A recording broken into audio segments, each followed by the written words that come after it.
Buffer overflow attacks are a type of attack similar to what we've talked about, denial of service attacks, where you simply keep something so busy that it can't do anything else.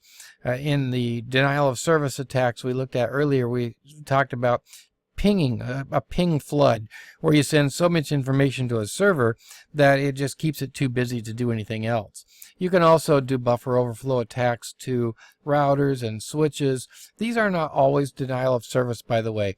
There is a way to, with some types of servers, to flood them with so much information that it makes them go back to their default settings, so that then you can get into them using their default logon or default password rather than the password that the administrator has put on it, and that can allow you access to reprogram that router.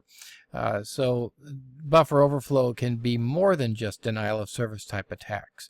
The last one we're going to talk about in this video is timing attacks, and these are attacks that have to do with the time that it takes. This is sort of metadata attack, the time that it takes for things to happen. So for example, if I do a trace route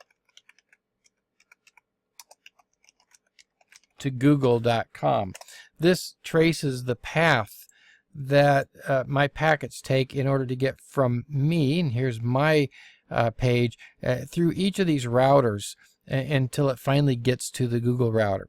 Now I can learn something from this timing. As a matter of fact, there was a story by Kevin Mitnick, one of the most famous hackers of all time.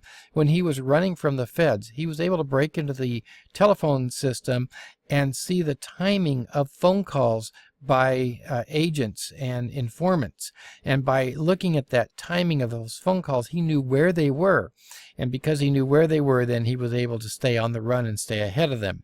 So that would be a type of timing attack.